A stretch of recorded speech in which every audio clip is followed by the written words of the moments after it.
Bonjour à toutes et à tous, je m'appelle Abigail, j'ai 28 ans, je suis basketteuse professionnelle et également membre de l'équipe de France de basket. J'ai commencé ma carrière professionnelle il y a maintenant 10 ans, donc j'avais 18 ans. Je suis passée par le club de Toulouse, par le club de Tarbes, Villeneuve d'Ascq. J'ai joué également à l'étranger, en Hongrie et en Italie, dans les clubs de Sopron et de Schio. Et j'ai récemment signé dans le club de Charleville-Mézières en première division féminine. Alors je suis arrivée au basketball un peu par, je dirais, le coup du destin. J'ai toujours été sportive depuis mes 4 ans. On m'a toujours incité à faire du basket parce que j'ai toujours été très grande pour mon âge. Et à l'âge de 12 ans, en revenant de vacances, j'ai tout simplement décidé de m'inscrire, malgré les craintes que je pouvais avoir avant et surtout le fait de ne pas trop aimer ce sport. Et finalement, j'en suis tombée amoureuse et voilà, me voilà 16 ans plus tard, basketteuse professionnelle. Et je dirais que les valeurs qui m'ont vraiment intéressée dans le basket sont les valeurs de partage, de cohésion, de solidarité. C'est un sport collectif, donc moi j'ai toujours préféré les sports collectifs aux sports individuels. Je me suis essayée aussi au tennis, à l'athlétisme entre autres et j'ai moins apprécié à cause de ça justement. Et le fait de faire du basket, c'est vraiment cet esprit-là de partage. On joue ensemble, on gagne ensemble, on perd ensemble et c'est ce qui m'a toujours intéressée. Alors pour les grandes compétitions, comme c'est un sport collectif, comme je le disais, on se prépare collectivement pour la plupart du temps.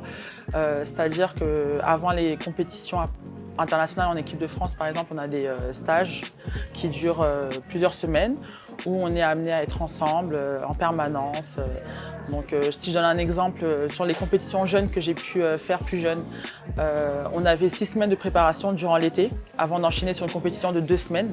Donc 2 mois non-stop, on se voyait avec très peu de coupures.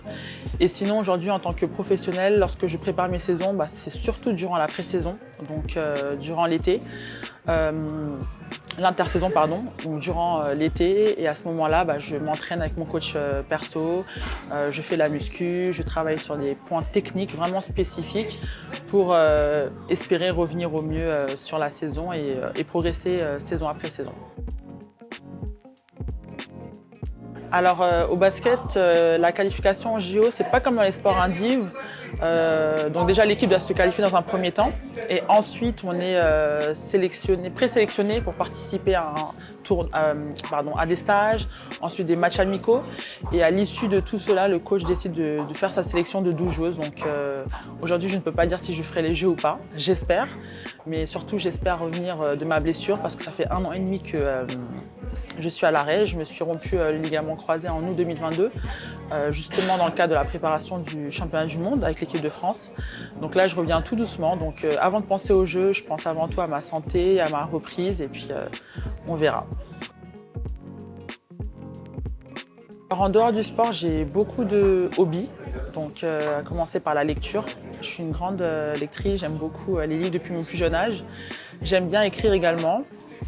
J'aime tout ce qui touche un petit peu à la culture, donc visiter des musées, aller au cinéma, j'écoute énormément de musique également. Voilà, j'aime bien me cultiver vraiment en dehors du sport. Le sport est une de mes passions, ce n'est pas la seule, donc j'essaye vraiment de m'orienter dans différentes choses pour pouvoir aussi grandir, je dirais, en termes d'état d'esprit. Alors à tous les jeunes qui se lancent dans le sport, je leur dirais avant tout de profiter. Parce qu'avant d'être un métier, comme c'est le cas pour moi et pour beaucoup d'autres athlètes, c'est avant tout une passion, quelque chose que l'on aime. Donc vraiment de profiter, de prendre du plaisir. Et ensuite, si on a des aspirations plus grandes, telles que devenir professionnel, se donner à fond, être discipliné, croire en soi, travailler et surtout écouter les gens qui sont passés avant nous. Donc les coachs, des coéquipiers plus âgés ou plus expérimentés. Mais ne pas hésiter à tendre l'oreille, à observer et puis à prendre tous les bons conseils qu'on peut recevoir. Alors j'ai pensé à mon après-carrière depuis le début de ma carrière, à vrai dire.